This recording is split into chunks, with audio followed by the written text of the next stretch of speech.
Who knew that stumbling across a random fantasy novel in 1989 would inspire me to create a video about it 33 years later?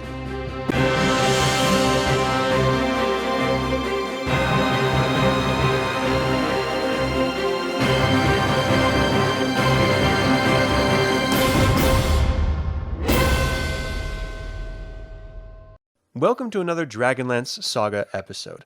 My name is Adam, and I'm going to share my DragonLance discovery story with you. Don't forget to like and subscribe to this channel and ring the bell. DragonLance has informed many aspects of my life, from my lifelong obsession with fantasy and reading to my passion for storytelling and art. But it wouldn't all be butterflies and rainbows. Finding the balance as a young man between fantasy escapism and professional development would prove to be a true challenge for me. I stumbled across my father's basic Dungeons & Dragons Red Box set as a child. My brother and sisters didn't know anything about it, and certainly didn't know that it was being developed into advanced Dungeons & Dragons, so we thought, much like a board game, this Red Box was all there was. We would spend hours playing the game with each other, and because I was part of the Nintendo generation, we would delve headfirst into role-playing video games like The Legend of Zelda and Dragon Warrior as well.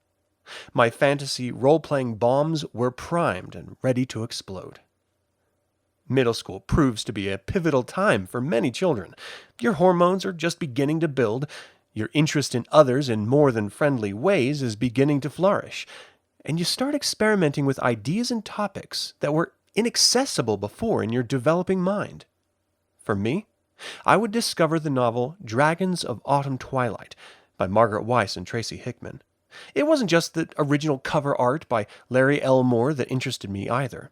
It was the characters and story that would pull me in, and the art was used as the icing on the cake. I would find myself finishing a chapter, scrolling to the beginning of the chapter, and looking at the illustrations by Denis Beauvais that would precede it. Then I would relive the moments with that visual in mind, get excited, and scroll to the next chapter and imagine what the illustration would portend before devouring the text. It would inform my artistic journey as well. As a professional in the industry, I was inspired at a young age by my mother, who is a talented illustrator in her own right. She encouraged me to explore art, and Dragonlance would add fuel to the fire. I would redraw the chapter illustrations in class. I would watercolor the best and sell them to my friends. Then I moved on to drawing my own characters and creatures from my own imagination. It was about that time that I was introduced to advanced Dungeons & Dragons, and my addiction was complete. See, I have an addictive personality, and I didn't even know it at the time, but I found myself ignoring nearly everything else. I was spending my weekends playing the game with my friends, and when they couldn't play, I would ride my bike to the library and pick up a new Dragonlance book. Consuming the chronicles, legends, tales, and more, I would track my reading journey as any obsessed completionist, trying to read them all. As a young man, I would run into people who also knew the novels and begin gaming and becoming close friends with them. We would spend a few hours performing in our garage band, then game and party all night. We began delving into the Dragonlance Gold Box games as well, starting with Champions of Krynn, sharing new novels as they were released, and playing Advanced Dungeons & Dragons 2nd Edition with the Tales of the Lance boxed set. We were forsaking our professional explorations and development with escapism.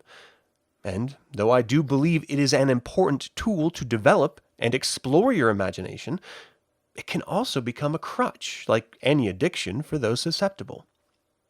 It can develop into a comfort blanket. I would break away from my group, serve my country, and attend college, completely forsaking my past obsession of Dragonlance and Dungeons & Dragons. But Krynn was not done with me, and when the War of the Souls began, I dove right back in like I never left. I connected with local fans online and started gaming in the world of Krynn again. This time, I had a clear separation between my fantasy escapism, my family life, and my professional career. I would occasionally run across other fans and connect with those who could separate their fandom like I did, and we would enjoy our time together. I would also stumble across those who are addicted to gaming and honestly hope that they would learn to find balance, and I would move on. With the upcoming Dragonlance trilogy Margaret Weiss and Tracy Hickman are going to release, and with the hopes of more to come, I am absolutely thrilled to be returning to Krynn. But what was your Dragonlance story? Did you ever struggle with the separation between your fantasy escapism and professional development?